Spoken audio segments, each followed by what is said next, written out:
What is up? What is up? What is up, awesome people of the internet? Hope y'all are doing great. Happy Wednesday, everybody. So sorry for joining late. I had a late idea of a fantastic graphic that took way too long, but hopefully you all appreciate in the stream. So yeah, in this stream, guys, we're gonna talk about the thing that just keeps coming. We're going to talk about the coaching situation in the WNBA because it really does seem like another day, another coach fired. Now, the WNBA has 12 teams. 12 teams in the WNBA. We ultimately, every year, sometimes we see some changes, whether that's at a head coach position or that's assistant coaches. Some sort of changes usually happen in the WNBA. But this year, three head coaches have gotten the axe from their teams, and we're going to talk about that in this stream. We're going to talk about all the three coaches. So number one is LA Sparks coach Curt Miller, who was fired, aka mutually agreed to depart on September the 24th. We saw Teresa Weatherspoon was let go by the Chicago Sky on September the 26th. And today, October the 2nd, we have former WNBA player Tanisha Wright, who was let go from the Atlanta Dream. So guys, that is what we're talking about today. So yeah, let's get into it. And I want to spend some time talking about each of the coaches, kind of where they have been, like how they got to where they are, ultimately how they did in their role, and why I think they're leaving or they got fired, aka mutually departed from their team. All right, so let's first start off with Curt Miller. So guys, if y'all don't know Curt Miller, you need to know Curt Miller. He's basically been a fixture when it's come to women's basketball for a very long time. He initially served in the WNBA, at least from a head coaching perspective. He served as the head coach for the Connecticut Sun, and he was also the GM for the Connecticut Sun. He got that position in 2016, and he was there from 2016 to 2022. All right, so within 7 years of being the head coach and GM of the Connecticut Sun, Curt Miller did a lot of stuff. He accomplished a whole lot. He got his team to the finals in 2019 and 2022. Both times they did lose in the finals, but the fact that they got there was a huge accomplishment. He got the team to the playoffs 6 of his 7 seasons.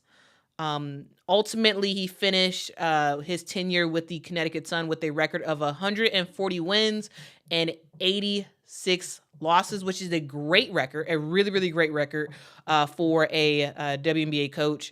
Again, 140 wins, 86 losses.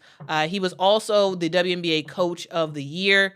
He won that award 2 times in 2017 and 2021. He also was the Executive of the Year for 1 year in the WNBA.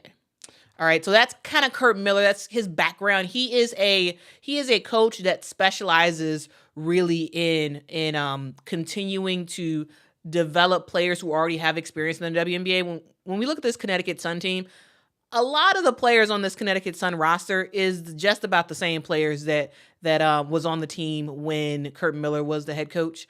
He did not get fired from the Connecticut Sun. He decided to leave the Connecticut Sun, and he eventually took the job at the LA Sparks. So he was hired as the head coach for the LA Sparks after the Connecticut Sun's Sun after their 2022 finals appearance. He decided to leave the team and decided to join the LA Sparks. So that was in October of 2022 after the finals were over. All right. And he said at the time, or not at the time, but sort of looking back on his decision to leave the Sun and head over to the LA Sparks, he said, "This is why I left the team that I knew could win 30 games a year. I thrive in building." This is a guy who, yes, he could have just stayed with Connecticut because Connecticut was doing just fine with him. Yes, they didn't win hadn't won a WNBA championship, but they were going to the finals, right? They went to the finals 2 times. They've had very, very competitive teams. They were a team that thrived on veteran players, right? You had, DeWanna Bonner, Alyssa Thomas, Brianna Jones, players who are still with this team right now, and still doing their thing. But Curt Miller was a coach that was able to mix in some of the veteran players with some younger players, and try to make some stuff happen. Younger players, i.e., at the time, Natisha Heidemann, Courtney Williams at the time with the Connecticut Sun. But he left. He decided to leave the Connecticut Sun, a gig that he had he was good. He was good with them, and he really could win close to 30 games a year with the Connecticut Sun because the roster was so good. They were a very defensive-minded team and whatnot. So they were good. But he decided that he wanted the challenge. He wanted to take on building a roster that can actually compete. And ultimately, we see how that went. It was a rebuild, right? He came to the LA Sparks on a rebuild mission. It was his job to take this LA Sparks team that had not been very good, that had, at the time that he took the role, the LA Sparks still had Nneka Agumike and Chiney Agumike on the team. All right. And so it was his job was to sort of mesh veterans with the new look LA Sparks and figuring out what that new look to the team actually was, and how do you merge the sort of vet with the newer guard, new faster pace of play that we see other teams do. That was sort of his mission of sorts. And ultimately it didn't work out, right? So in his first season with the LA Sparks team, not very good. They're not making anything happen. Then we head into his second year, which was this year in 2024. The LA Sparks was a team that actually had some pretty good pieces. They came into the year picking up 2 huge draft picks in Cameron Brink and Rickea Jackson, 2 players who are going to have great futures in the WNBA. But ultimately, injuries happen, right? We see Cameron Brink go down early in the season. She went down early in the season due to a season-ending injury. Ultimately, she was going to be a huge piece for this team in the post. This is a team that this year, both Chiney and Nneka no longer on the team. Chiney decided to step away from playing women's basketball, and Nneka decided to go over to the Seattle Storm. So this team, yes, they had Azurá Stevens, but they were looking to really get that sort of anchor. Like, who is that new anchor for LA Sparks basketball in the post? Because LA Sparks basketball, if you know anything about LA Sparks basketball, this is a program that specializes in post players, right? You first started off with Lisa Leslie, then you had Candace Parker, then it was Nneka Agumike. The next evolution of that is Cameron Brink, right? She came into the league, did a really good job defensively. Ultimately, she did get injured. She's done for the year. Azurá Stevens at the time was also injured. She was trying to come back. We saw, a lot of injuries for this team. Lasia Clarendon was with the team this year and had injuries throughout. Rickea Jackson was one player that did not have any substantial injuries. She did not play that much at the start of the season. And there were times where, we watch a LA Sparks game, and Rickea Jackson would come in for a hot second and make an immediate impact on both on the offensive end primarily. And she would get taken out, didn't play that much. It wasn't until sort of like close to midway in the season where Coach Curt Miller, it felt like he was sort of forced to play Rickea Jackson. And when he did, she started to thrive. She absolutely started to thrive. And when we see, Rickea Jackson towards the end of the season, it was like, man, this person, like, where was this person at the beginning of the season? I mean, she was right there, but ultimately she didn't get that many minutes early in the season. And that was definitely a thing. And to me, I also think that was actually a possible factor into, him not staying around for the next season. Ultimately, he did finish the season out with a record of 25 wins and 55 losses in 2 years, which, is not very good. Absolutely not good at all. But this team was still in rebuild mode. And here's one of the things. Here's my philosophy when it comes to coaching, especially in the WNBA.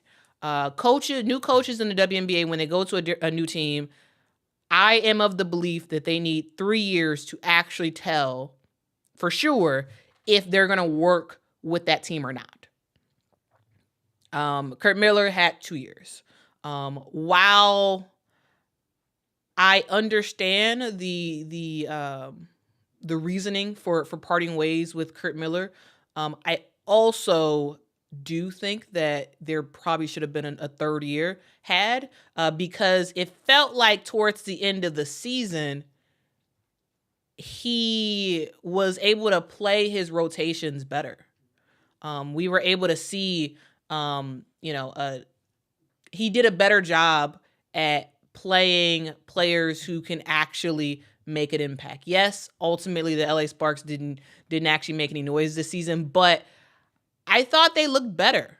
And I thought at times this season they looked like a really good squad.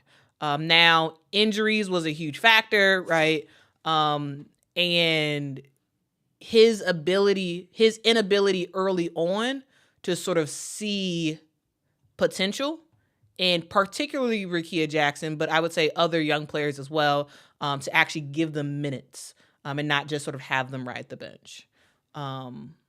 Now I do see some super chats, so I do want to get to those, and then we're gonna get into the mutual agreement and what the star player of the LA Sparks, De'Erica Hamby, had to say about the situation. Thank you so much, Eric, for the super chat. Really do appreciate that so much. MMAP, thank you for the super chat, says, do you think Nate Tibbetts is in the hot seat having a losing record, given the Mercury have 3 Olympians and he is one of the highest paid coaches? No, I don't think Nate Tibbetts is going anywhere. I don't think he's going anywhere at all. No. I don't think he is. Yeah, I don't think Nate Tibbetts is going anywhere. Omega Khan says 3 years is too long in my opinion. Okay.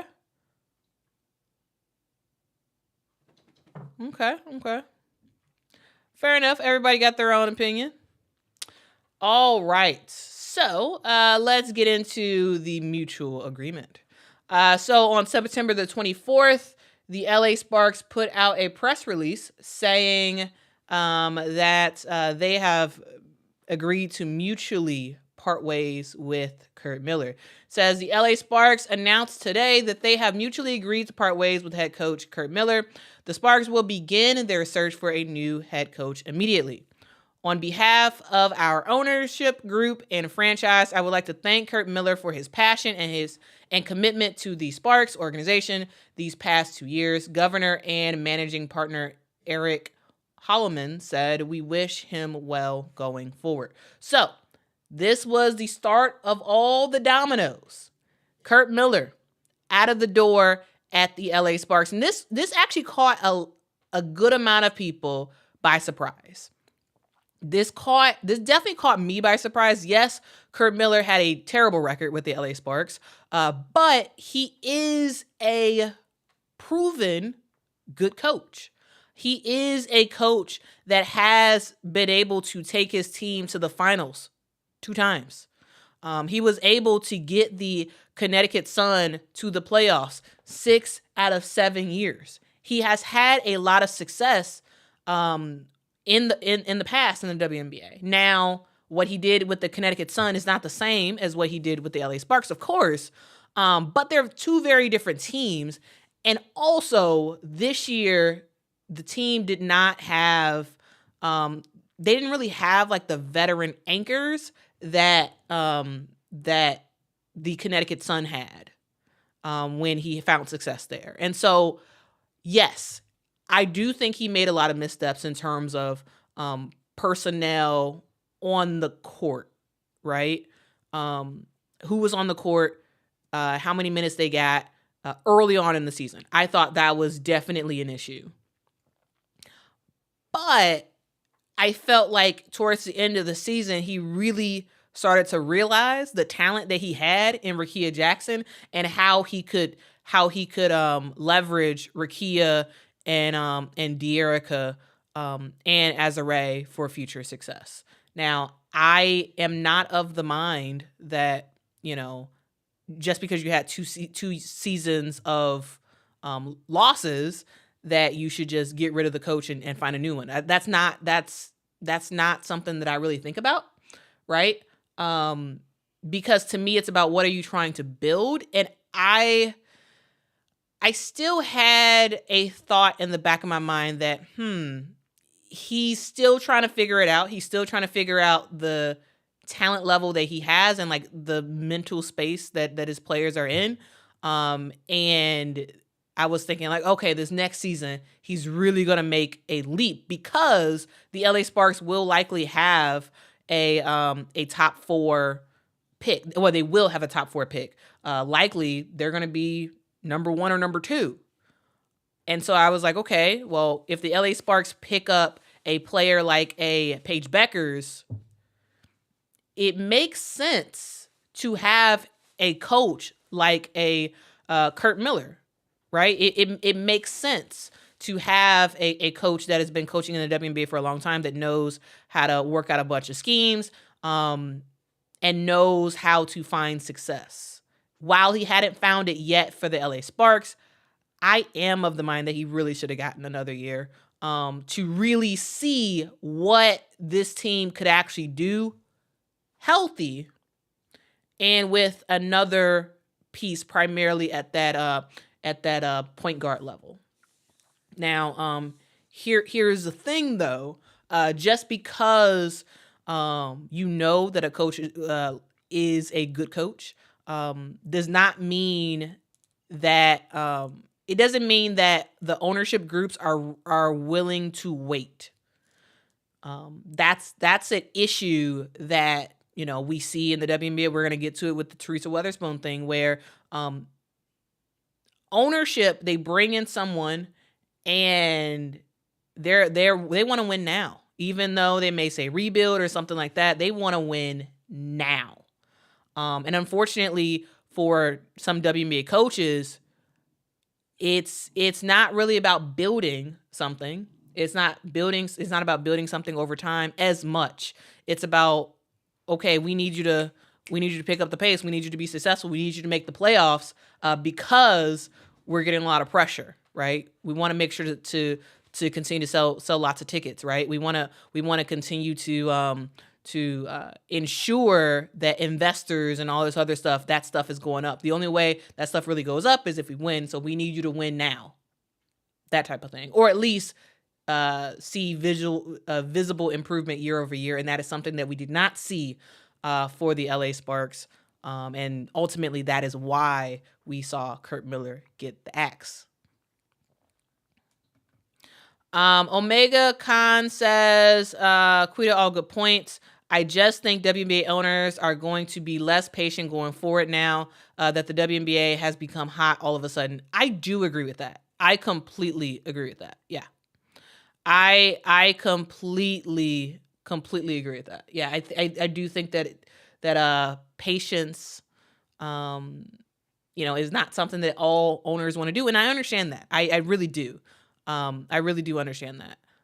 But again, it makes you wonder: had Azare been healthy the entire season, had Cameron Brink not got hurt, where this LA Sparks team could have been, and if that was if they would have been healthy, would Curt Miller have gotten axed? I say no, but what do y'all say? Let me know in the chat.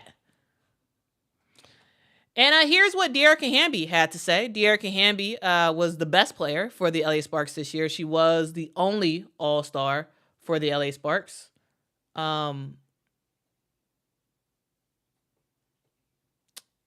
Here's what Dearica had to say after the news was put out there.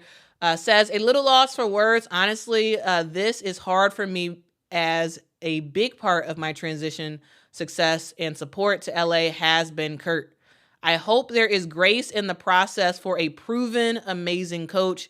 Everything shouldn't fall on his shoulders, and there's so much more that goes into coaching besides wins and losses.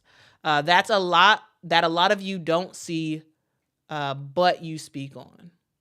So that is what coach, not coach, maybe she'll be the coach in the future, who knows? That is what Dearica Hamby had to say about her head coach, her now former head coach, Curt Miller, getting the axe.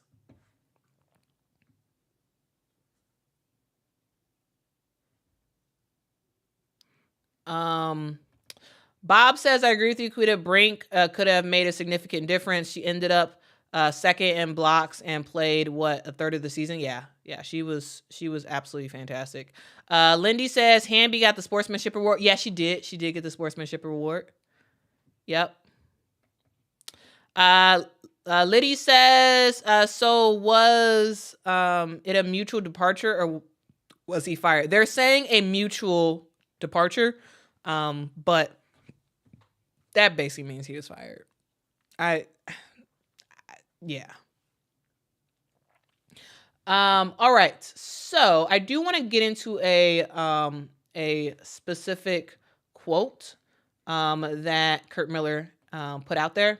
He said, I want to thank the entire Sparks organization for the opportunity to lead and help rebuild the franchise. I am proud of the culture created in our locker room and strongly believe the roots have been established for a bright future. The team is now positioned for success, and I wish the players the best heading into 2025. So that is what Coach Curt Miller had to say. Now, here's the thing: like when teams mutually agree to depart with the head coach, usually that means that the coach is included in the presser in the press release, and that's what happened, right? They mutually agreed to depart, and Curt Miller had some kind words to say in the press release that announced that, right? And if it was a sort of traditional firing, it's just a message saying the person is gone, and that's it. And they usually don't leave a message. And the coach doesn't leave a message in the actual press release. Usually that's the difference.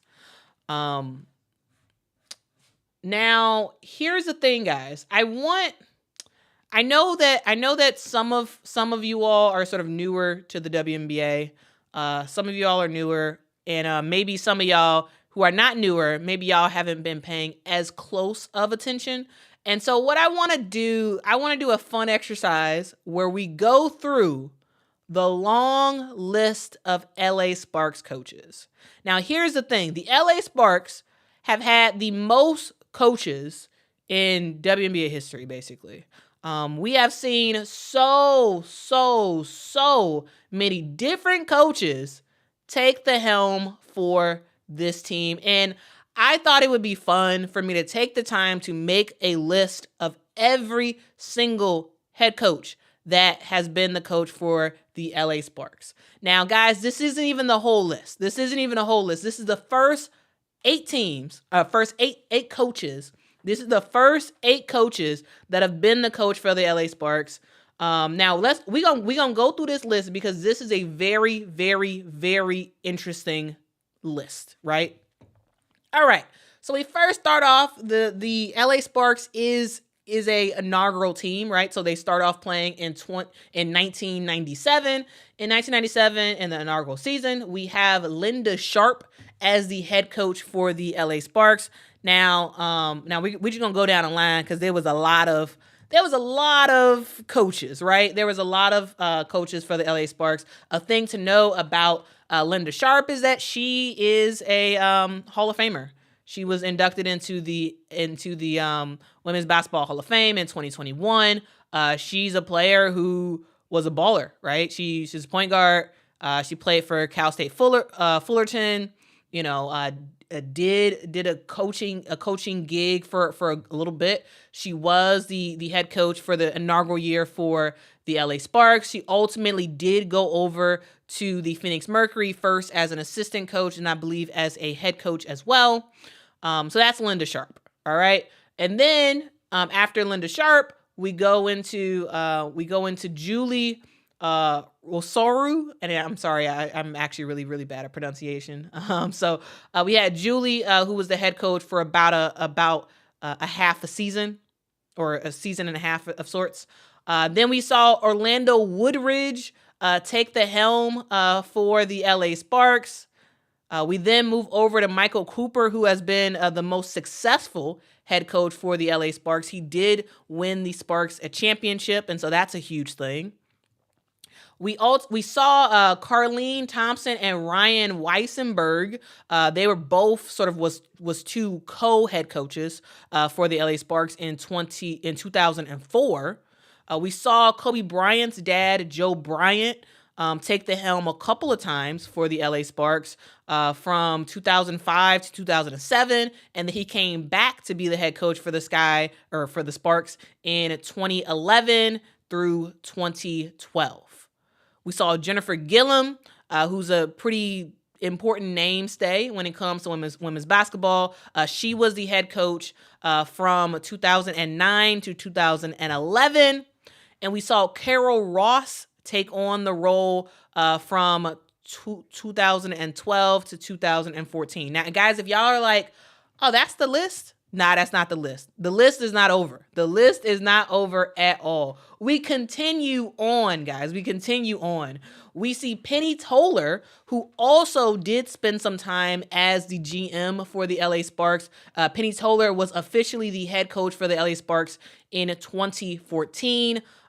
We see her serve as the general manager also from 2000 to 2019. So from 2000 to 2019, she was the general manager of the LA Sparks, but in 2014, she specifically took on the role as the head coach for the LA Sparks for a little bit of time. All right, we continue on. We have Brian Agler. Brian Agler, he had a very successful career with the Seattle Storm, won a championship. He ultimately did decide to go to the LA Sparks in 2015. He was there from 2015 to 2018. Brian Agler he did have like a bit of a scandal. I'm not going to get into specifically what he was accused of doing, but that was definitely a thing. And his time with the LA Sparks ended kind of as a lot more attention was spent towards Anyway, let's continue on. Let's move over to Derek Fisher, who was the head coach for the LA Sparks from 2018 to 2022. Now, Derek Fisher, yeah, you all probably know Derek Fisher. He was a LA Laker for a long, long, long time. He wanted to get in the coaching game, and he did, right? He got into the coaching game, and we didn't see a ton of success. There was a particular moment in the WNBA playoffs where Derek Fisher benched Candace Parker, and that was kind of like all she wrote. That really did seal the nail in the coffin for Candace Parker to ultimately leave the LA Sparks. And so that was definitely a thing. But he did serve as the head coach for a little while. So from 2018 to 2022. And actually a thing to note about Derek Fisher is he didn't last the entire season. I believe he coached about 12 games or so before he was fired in 2020, in the middle of the season for 2022. We saw Fred Williams take on the role as interim head coach for the remainder of the season. So he was the head coach for, half a season basically. And then after the season was over, we saw there was a search done by the LA Sparks, and they named Curt Miller as the head coach in 2023. He served as a head coach for 2 years. Ultimately, he did get fired about a week ago. Now, the question is, who is next? Who is next to be the head coach of the LA Sparks? This LA Sparks team has had so many head coaches, guys. Like a lot of head coaches. And guys, I did actually forget to add someone else on this list. So Henry Bibby was the head coach of the LA Sparks in 2005. A thing to note about Henry is that Henry is actually the father of Mike Bibby. So here's the thing, guys. Here's the thing that is actually pretty funny.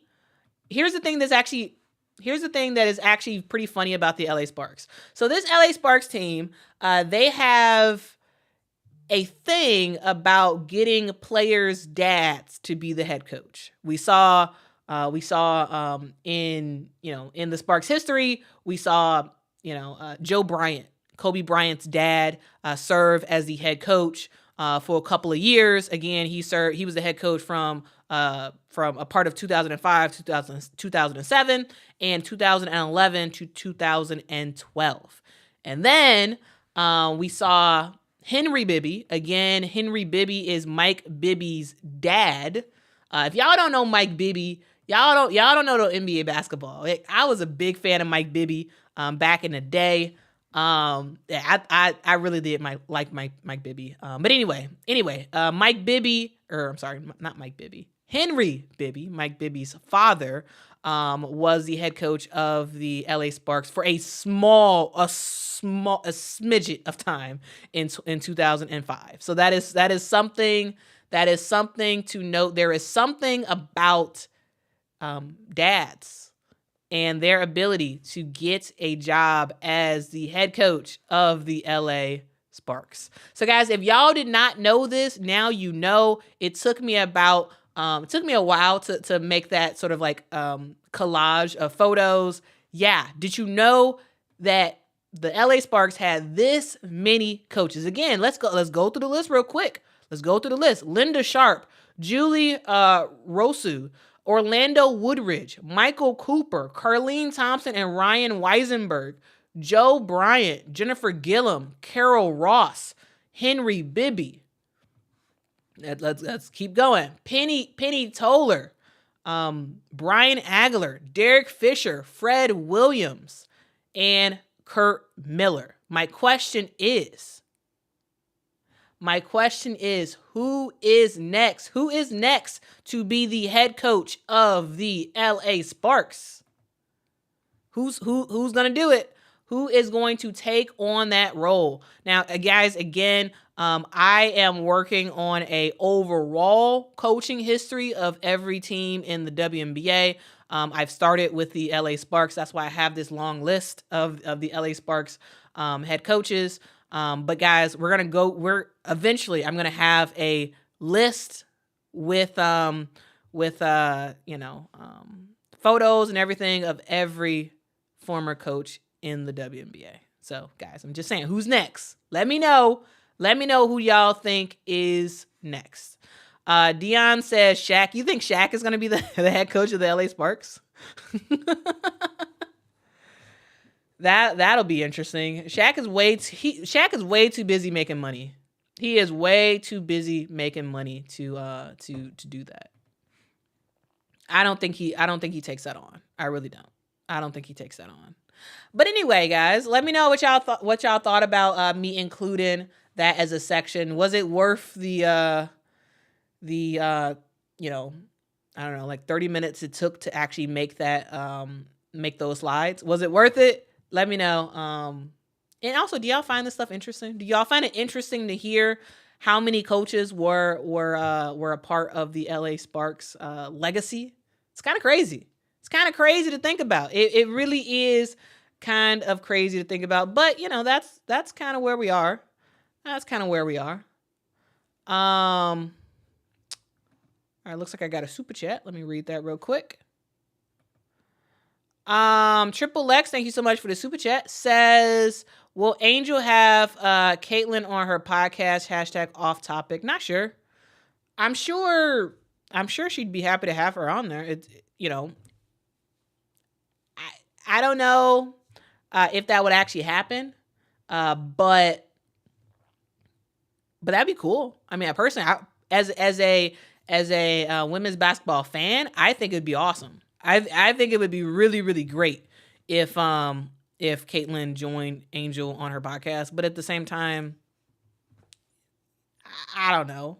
Maybe the players will. I mean, maybe they will. Maybe they won't. You know, who knows? who really knows at the end of the day? But I'd say this: if that happened, that video would be getting 1 million views, guaranteed. That video. If they had that interview, oh, that would do 1 million views, period. Straight up. Yeah, that would do very, very well. Very, very, very well. All right, so that's kind of my thoughts on that. That's my thoughts on that. But anyway, we took a small little detour to go through the history books of the LA Sparks. Now let's get back to our regularly scheduled program, which is talking about the coaches who have gotten let go from their team. Anita Nurse says, WNBA University, thanks for the research and facts. Appreciate you, Quita. Well, appreciate y'all for rocking with me, and I'm so happy that y'all are even interested in this stuff. See, I tell you, like this random research and all this other stuff, like this is what I used to do all the time. But like there was nobody for me to talk to really talk to this about besides like my mama. But nobody else would be that interested in what was happening. So I'm happy y'all are actually interested in this. So thank y'all so much for the support. Really do appreciate it so much. Now guys, let's continue on. Also guys, if y'all liked that sort of like trip down memory lane, if y'all could let me know if y'all liked it by hitting that like button, please hit that like button. That really does help the channel out a whole lot. It helps more people find the channel. And it does give me a little bit of encouragement knowing that you all are liking what we're doing on the channel. I say what we're doing, it's just me, but we're all together. We're all a women's basketball family together. So please hit that like button. Also, if y'all are not subscribed to the channel, please hit that subscribe button to make content all about women's basketball. If that is your thing, make sure to like and subscribe. Tell a neighbor, tell a friend, tell that random person that you maybe met a couple times and they're like, I don't really rock with the WNBA like that. Tell them about this channel. If they don't rock with women's basketball, tell them about this channel and be like, hey, maybe if you listen to this commentary, maybe you might have an interest in women's basketball. Who knows? Anyway, share this with anybody. It really does help the channel out a lot. I am trying to grow this thing to really figure out, guys. Ultimately, my goal is to figure out, could this be a real career? Could this be a real sustainable thing for me? I don't know, but I want to find out. so help me find that out. By supporting me if you can. Also, I have merch at qulsapparel.com. Once again, that is qulsapparel.com. I do have 2 sweatshirts that I just put on there on the store, and I have lots of t-shirts. So y'all rock with the merch. Get your merch, qulsapparel.com. The link is in the description. Okay. Whew. That was quite a bit. That was quite a bit of a commercial break, or I don't know what you call it. I need to make commercials. I need to make real commercials so I can intersperse them in videos. I think that'd be kind of fun. I think that would be kind of fun. Okay. Anyway, back to the regular scheduled programming, which is continuing on with the coaches who have gotten fired. Next up, we have Teresa Weatherspoon. So Teresa Weatherspoon, aka Coach Teaspoon, is a WNBA legend, right? She played on she played for the New York Liberty. Had a great career there. She was the player who had before the Hamby heave when De'Erica Hamby was with the Las Vegas Aces, and in the playoffs she shot that crazy long basically mid-range shot to give the LA Sparks the win and bounce the Chicago Sky out the playoffs. Before that happened, Teresa Weatherspoon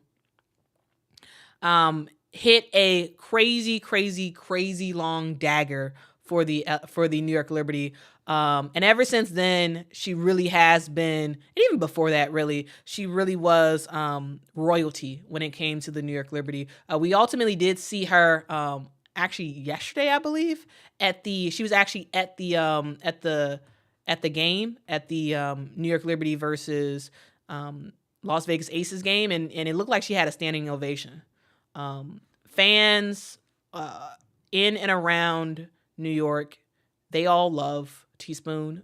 They love how she was as a player, and like what she's done after that. And so, yeah, I did just want to just talk about the fact that not only was Teresa Weatherspoon a coach in the WNBA this past season, she also is a WNBA legend. Okay, all right. So let's go on. And let's talk about more about Teresa Weatherspoon and what she did post playing. So after she stopped playing, she first served as an assistant coach for Louisiana Tech, which is the school that she went to. Guys, if you did not know, now you know. Teresa Weatherspoon was coached by Kim Mulkey. So Kim Mulkey was the coach at Louisiana Tech. She was a coach at Louisiana Tech before she went over to Baylor and then ultimately to LSU. At Louisiana Tech, she was the head coach of Teresa Weatherspoon. After Teresa Weatherspoon's playing days were over, she decided to join Louisiana Tech first as an assistant. She became the head coach of Louisiana Tech in 2008. She served as the head coach for 6 seasons. And 2 of those seasons, she helped her team get to the NCAA tournament 2 times. All right. So I know there's people who have this misconception that Teresa Weatherspoon had 0 head coaching experience before she became the head coach of the Chicago Sky. That is not true. That is not true. Teresa Weatherspoon was a head coach. Yes, it was for college, but still, she was a head coach in the WNBA before she joined the Chicago Sky. After she was a coach for Louisiana Tech, she ultimately did also join the Pelicans organization and was an assistant coach for the Pelicans. She was notably a huge mentor and confidant of Zion Williamson. And so that was a thing. She ultimately did depart from the Pelicans last year, and we saw her do some broadcasts, some women's basketball specific broadcasts.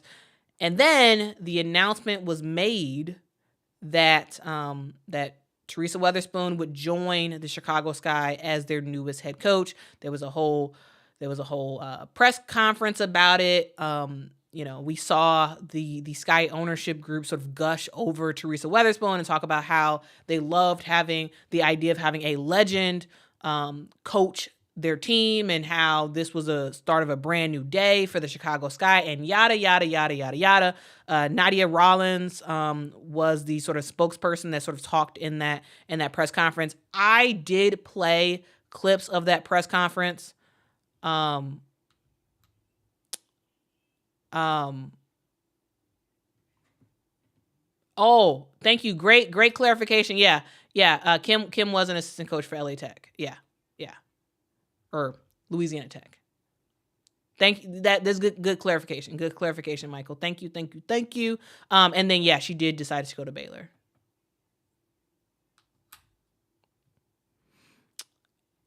All right. So, darn it, I lost my train of thought. Teresa Weatherspoon, I did make a video previously about Teresa Weatherspoon and what was said at the time when she joined on as the head coach. But we saw her take the job in October of 2023, all excited about the new look for the Chicago Sky, about what the future had in store for the Chicago Sky.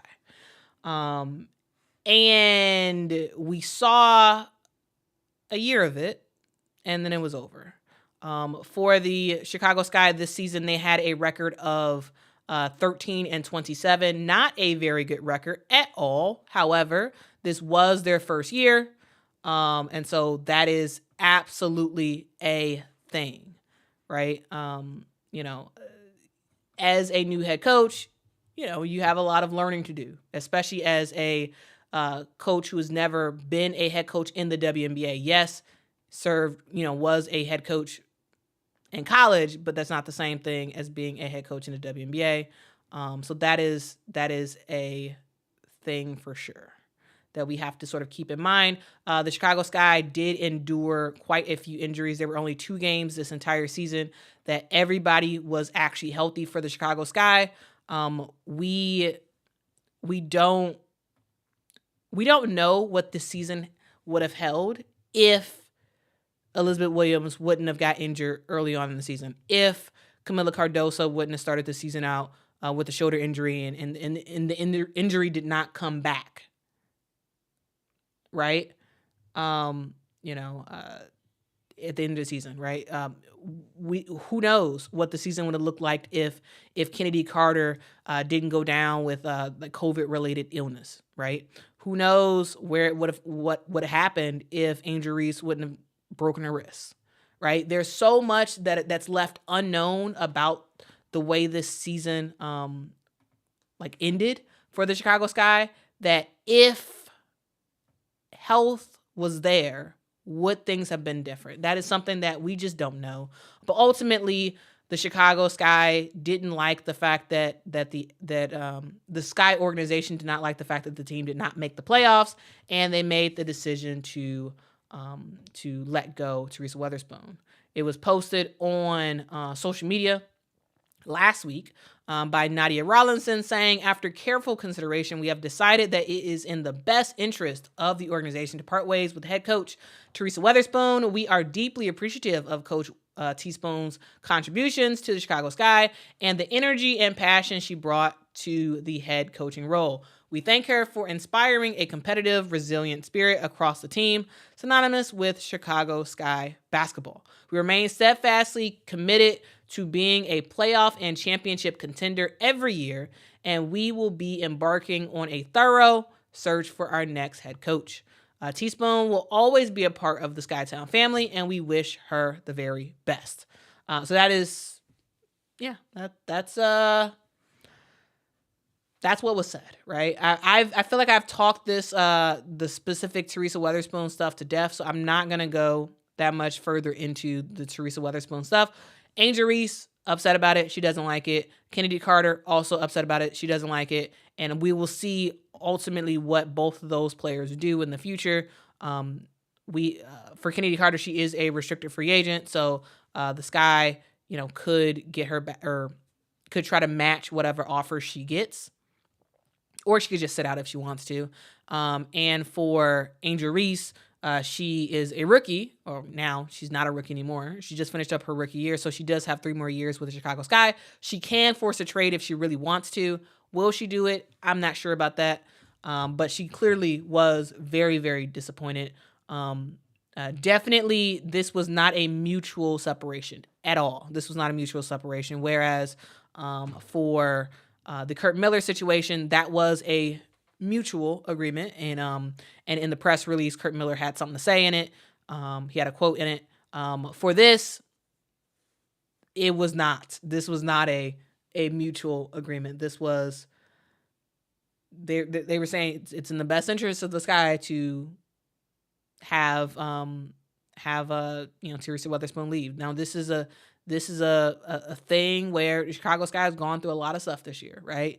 You had the beginning of the season, before the season even started, back in January, we saw Clea Copper on the squad. She had signed a new deal with the team, and she was looking forward to being the main face of the Chicago Sky for the foreseeable future. Before the season starts, they trade her because the Sky weren't able to get certain picks, or wasn't able to pick up certain key free agents, and she's like, I'm out of here. So they trade her to the Phoenix Mercury. They leverage that pick into the 7th pick, which gets them Angel Reese. So we have Angel Reese, Camila Cardoso as sort of the new fresh faces of the team. You have Marina Mabrey, who has kind of been a player that the Sky had traded a lot for. It started off in the season, wasn't necessarily quite working for Marina and the Sky organization. So she requests a trade. She does ultimately get traded, and she ends up going to the Connecticut Sun. The Chicago Sky just sort of like flounder for a good bit of the season, and that's all she wrote. Ultimately, they do not make the playoffs, even though they did have a late surge trying to make the playoffs. They ultimately do not make the playoffs. The Atlanta Dream make the playoffs, and we ultimately see Teresa Weatherspoon get fired from her role. Now let's move on to the most recent departure from a WNBA team. We have Tanisha Wright. Coach Tanisha Wright is also a former WNBA player. She did win a WNBA championship as well. I believe that was when she was with the Seattle Storm. She was able to get that Atlanta Dream head coach role 3 years ago. And in 3 years, she had a record of 48 wins and 68 losses. She did make the playoffs 2 of her 3 seasons. Both times they were swept, including this season. Last season they were swept by the Dallas Wings. This season they were swept by the New York Liberty. Now, the 2 things that I would kind of say that sort of was a thing for the Atlanta Dream during Tanisha Wright's tenure is both injuries and chemistry. Now, Tanisha Wright was hired on as this team was sort of getting going, right? You had a franchise player get drafted to your team in Ryan Howard. Ryan Howard truly is fantastic. I know a lot of there's some people who maybe pay attention to women's basketball, but you may not know who Ryan Howard is. Get to know Ryan Howard. She is a straight up bucket, straight up baller. She is a player who is a franchise player. So the Atlanta Dream draft her, number 1. Ryan Howard's on the team. Now, Tanisha Wright, your job is to build around Ryan Howard. Your job is to take this franchise player, build a team that can go to her strengths, and build a successful team off of that. Ultimately, after a couple of years of trying, it just isn't working. Now, Ryan Howard is still a fantastic player, but we still haven't seen the Atlanta Dream really, really build a team that can actually work with Ryan Howard, right? You ultimately did get some pieces like a Cheyenne Parker-Tyus, who is actually a really good player, right? You get a player like this year at least, you get a player like Tina Charles, who is a WNBA legend. absolutely is a player who has a lot of experience to give. Watching Cheyenne Parker-Tyus and Tina Charles work together, it clearly wasn't working. There was some issues with them being able to be on the court at the same time and actually be successful. Cheyenne Parker-Tyus seemed to play better when Tina Charles was not on the court, and vice versa. So that's a post. That's a post situation that you have in Atlanta. And then for the guards, you do have injury, right? You have Jordan Canada, who was injured for a good amount of the season.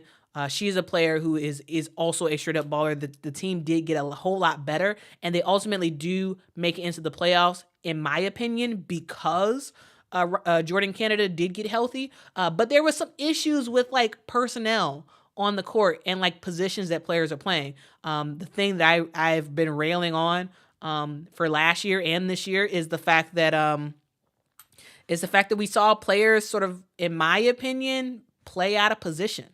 When we think about the Atlanta Dream and what they were able to do on the court, we saw a lot of Haley Jones playing the point.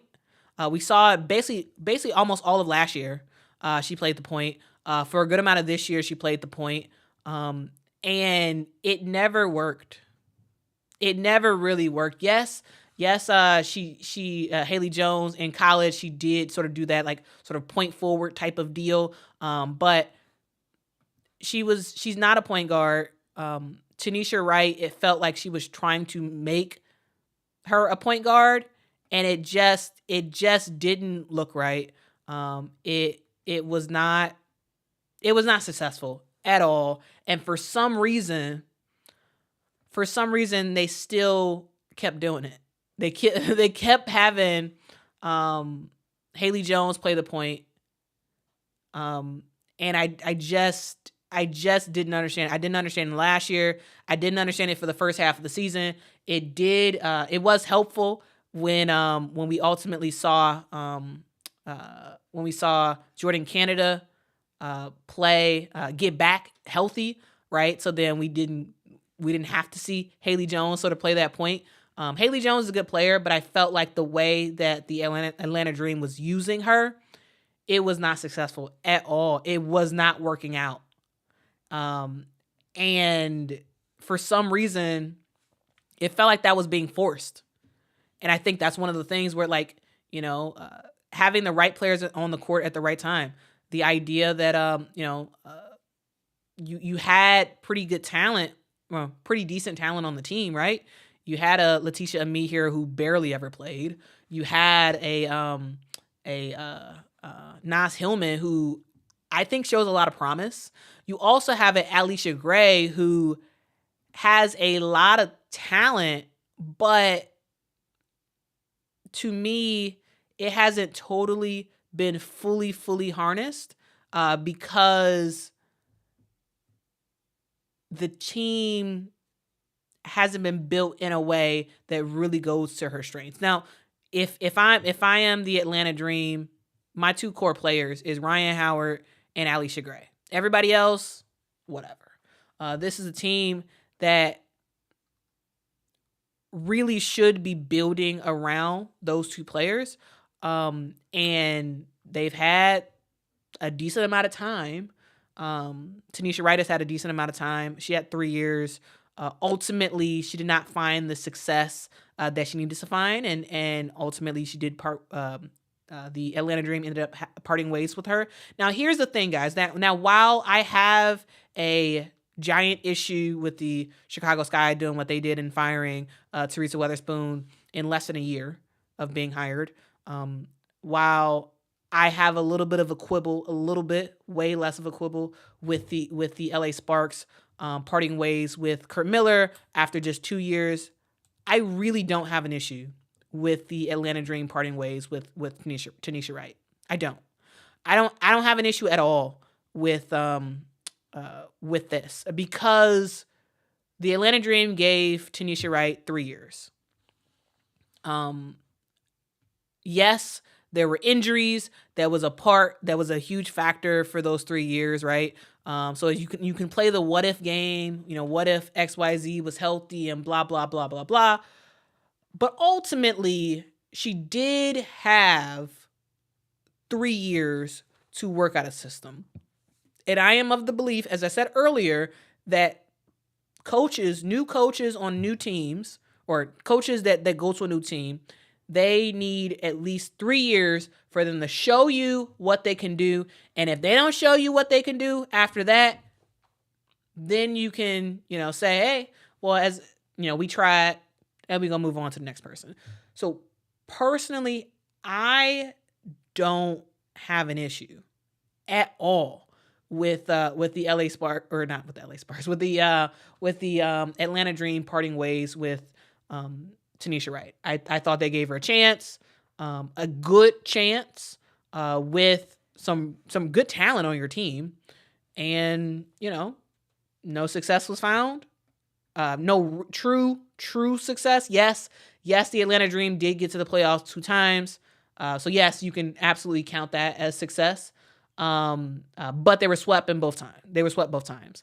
And worse than that, I actually don't see a pathway forward for the Atlanta Dream team. I think Atlanta, they're in a critical position right now. They're in a critical position because Ryan Howard, she's going to be a free agent soon. Ryan Howard is going to be a free agent soon. And you need to put all your chips on the table. You need to put all your chips on the table for Ryan Howard to stay with your team for the future. That's what you need to do. And to me, it starts with the coach on down. It starts with the coach that can better harness the player that Ryan Howard is, and a coach that can build a roster around that player. Yes, the coach can only do so much because the GM actually also does have a huge responsibility as well. But to me, all the chips are on the table for Ryan Howard.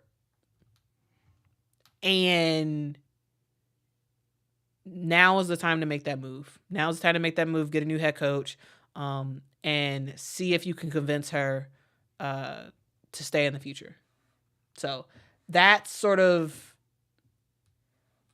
my thing. There were also other rumors around the Atlanta Dream about team chemistry, overall team chemistry, locker room stuff. I'm not getting into all that because I don't know if any of that stuff is true. So I personally am not going to talk about it. I'm just going to talk about what I saw on the court. And what I saw on the court was a team that was confusing. A team that did, in my opinion, have more talent than what they were showing on the court. A team that at times absolutely fell apart on the court. And ultimately, I saw zero pathway forward for this team.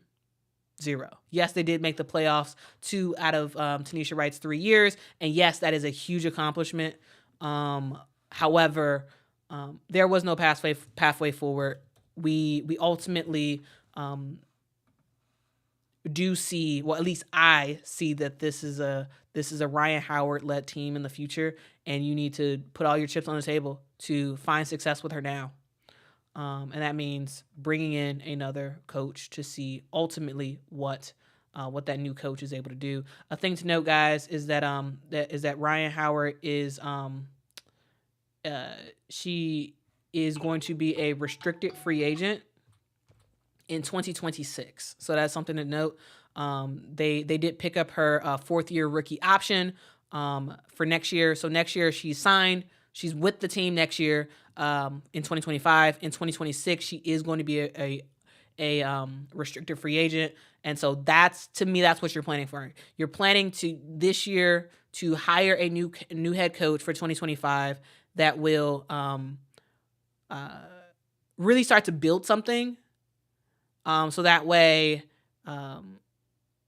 you can kind of convince Ryan to stay after her restricted free agency season is over in 2026. And in 2027, you want her to stay with your team, right? In my opinion, if I'm if I am the Atlanta Dream, that's what I'm trying to do. All right. And ultimately, Tanisha Wright, we didn't see or at least the front office didn't see the success that they wanted, and they ultimately decided to part ways. All right. So here's what the Atlanta Dream posted earlier today. They posted on social media saying the Atlanta Dream have made the difficult decision to part ways with head coach Tanisha Wright. Tanisha was an important contributor in our efforts to rebuild the Dream, and we want to thank her for her hard work and dedication to the Dream over the last 3 seasons and wish her the best in the future. At this time, we believe a change is needed to lead our players and organization to the next chapter in our efforts to be a top team in the WNBA. So that is what Dan Padover, the GM for the Atlanta Dream, had to say. So yeah, that's kind of the thing right there. Ultimately, I thought Tanisha Wright had an extremely classy and awesome response to the news. She ultimately did post on social media, on Twitter. She said, "Over the course of 3 years, this has been an incredible experience for me. I want to thank every player I've had the pleasure of coaching. You all fought hard to lay some incredible groundwork, fought hard for the organization, and fought hard for our culture. For that, I am extremely grateful. To the staff I've had the opportunity to work with, it was a pleasure. My hope is that you've learned as much as I've learned through our journey together. Lastly, I want to thank the Atlanta Dream organization for giving me an opportunity to lead such incredible people. Although our time has come to an end, I wish nothing but the best as you continue your journey of being the best organization in sports. Change is inevitable for growth. The next season will be my season of growth." Now that is what Tanisha Wright had to say on social media after the news was released that she was let go from the Atlanta Dream. Now, guys, to me, this makes me think that okay, Tanisha Wright is getting herself prepared for that next role, because that's the type of response you give to let the next company that you're gonna work for know that, hey, even if it don't work out, I'm not gonna be a toxic person leaving, right? I'm not gonna burn any bridges. I'm gonna make sure that everybody is still everything's all good to go, right?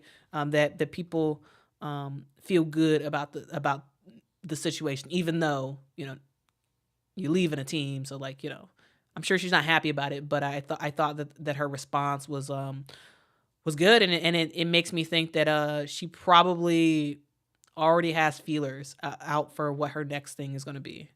And that response, in my opinion, sort of led me to think that. So yeah, that is the news. Those are the 3 coaches that have been that have parted from their positions. Again, it was another day. It was another coach fired. Ultimately, we do see 3 coaches leave the WNBA. Now, guys, again, this is 3 coaches of 12 teams. So the 12 teams in the WNBA, 3 coaches. That means 25% of the WNBA head coaches are gone. Which 25% seems like a lot, but 3 does not seem like a lot. So yeah, again, 3 out of 12, 25% of the coaches are out of there. And ultimately, we will see where they go. Will there be musical chairs? Will there be? Will we see Curt Miller become the head coach of either Atlanta or Chicago? Possibly. Now, I will say, guys, of all of the 3 head coaches that were fired or let go from their positions, the main coach that I do see as a coach that would get another opportunity like that is Curt Miller, because Curt Miller has had proven success with the Connecticut Sun. And I could absolutely see the Chicago Sky or the Atlanta Dream hiring Curt Miller. Now, should they? Different story. But I do think that's a possibility. Triple X, thank you so much for the super chat. Says, could Cheryl Miller coach the Sparks? No.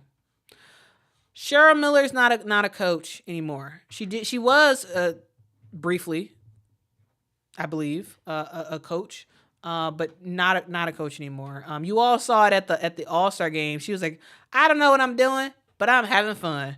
Her mind is not in a coaching mindset, in my opinion. So no, Cheryl Miller is not going to be a head coach of anything anytime soon, or ever, because I don't think she's in that headspace, and that's okay. I think she is a awesome, person, awesome cheerleader for the game of women's basketball. She's not a head coach. She's not in that headspace right now, and that's fine. So that's kind of my thoughts about that. Let's see.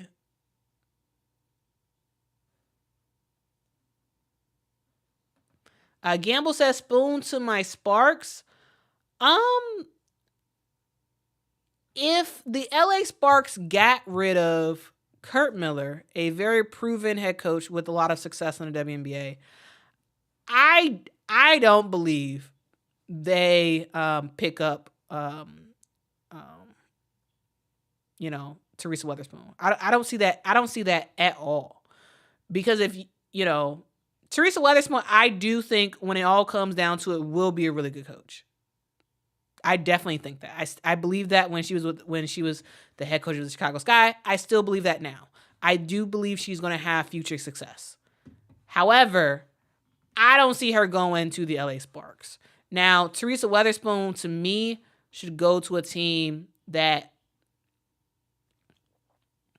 is, I could see her going to Atlanta. I could see her possibly going to, what other team could she possibly go to?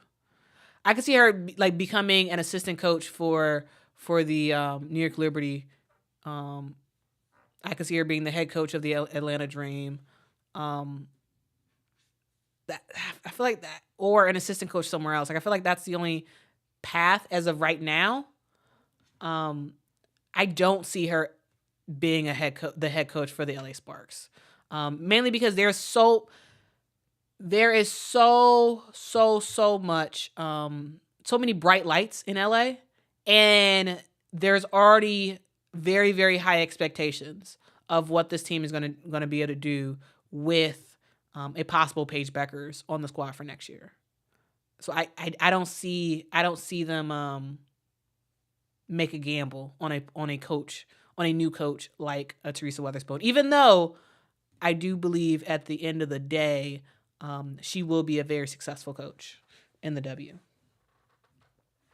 It's just that right now, I think she really does need to get some more reps. I think she really does need to get some more reps in the pro game, like as an assistant coach for a program. I could really see her going back to New York and being an assistant coach for Sandy Brondello. I can absolutely see that. I could see her going to the Las Vegas Aces and being an assistant coach there. I could see that happening, right? So yeah, those are my thoughts right there. Guys, thank y'all so much for rocking with me. We have reached the end of the stream, so I want to say thank you. I want to say thank you very much. Does anyone know where that line is from? Anyone know in the chat? A song popped in my head and it says that, but I don't know if y'all know that song. Anyway, thank y'all so much for rocking with me. I do appreciate y'all so much. If y'all could, please make sure to hit that like button. I make content all about women's basketball. If that is your thing, please make sure to hit that like. Also, guys, I will be back tomorrow. Tomorrow's live stream, I'm thinking I'll probably cover a preview of Game 3. And so Game 3 is, yes, Zah, you got it. Y'all, Zah got it. Zog at it. Outcast prototype. Yes. You are the prototype.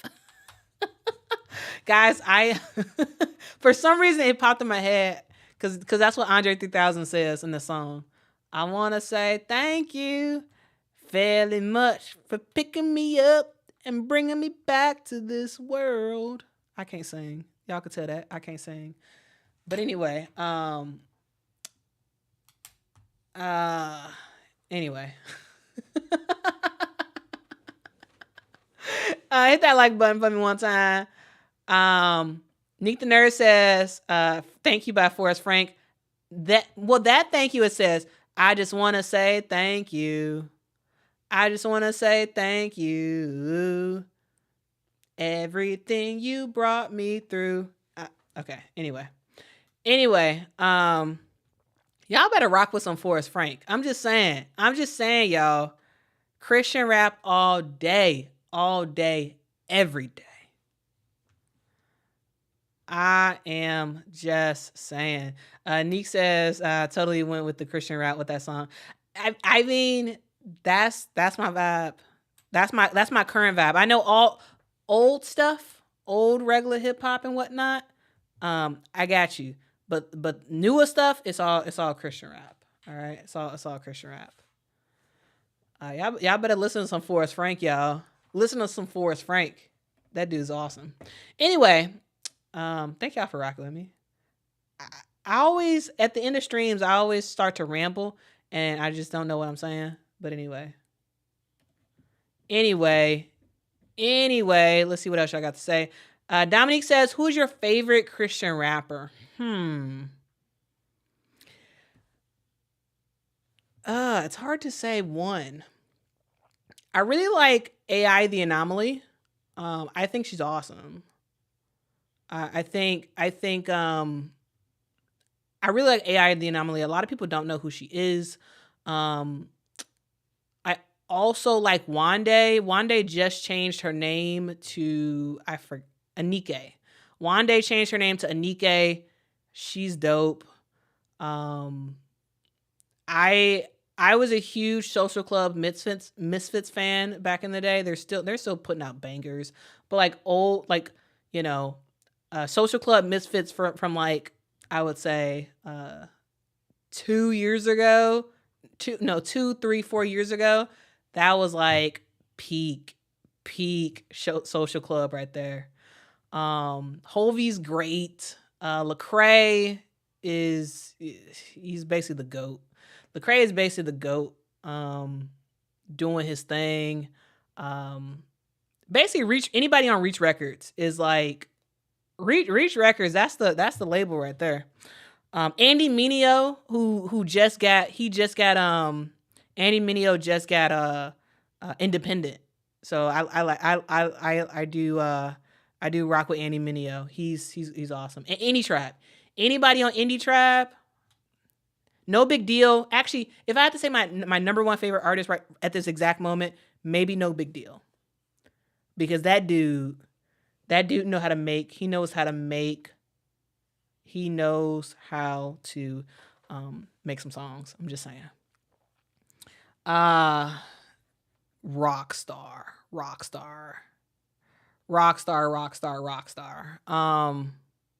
Yeah. I be rocking with some Christian rap though, man. I be rocking with it. Anyway, guys, thank y'all so much for rocking with me. Thank you so much. Straight Ballin says, "Quit it, go here." Jay Monty. I do listen to Jay Monty. I do listen to Jay Monty. Yeah, dude's fire. Okay. Anyway, I gotta go. Thank y'all so much for rocking with me. Have a fantastic rest of y'all day. Be kind to someone. Be respectful to people. Tell somebody that they matter, because they absolutely do. If no one has told you today, you matter. You are important, and I am very, very happy that you are on this earth. Guys, today we had a talk about coaches and what coaches, what's been going on with coaches in the WNBA. And we will see what happens. We will see if other coaches get fired in the coming weeks. Who knows? It's possible. But ultimately, we will see what happens. Now, because we haven't heard news of anybody else getting fired, I don't think we see any more changes this season. So I really do think that Latricia Trammell and Chrissy Sides are safe. However, I mean, we'll see what happens. But I do think that they're safe for this season from getting fired. So both coaches just wrapped up their second year with their teams. Next year will be their third year with their respective teams for both Chrissy Sides and Latricia Trammell. So, yeah, that is something to note. But yeah. Anyway, thank y'all so much. Have a great evening, guys. I love you, but most important, you guys, Jesus loves you, and He wants a relationship with you, guys. I will talk to y'all tomorrow. I will. I was planning on doing the expansion thing, the expansion draft explainer today, but then the news came about with Tanisha Wright, and I was like, maybe it makes more sense to make that video instead of the expansion draft video. But guys, expansion draft video and game 3 preview will be tomorrow, so rock with me tomorrow for that. Appreciate y'all, and guys, I will talk to y'all in the next one. Goodbye, ladies and gentlemen.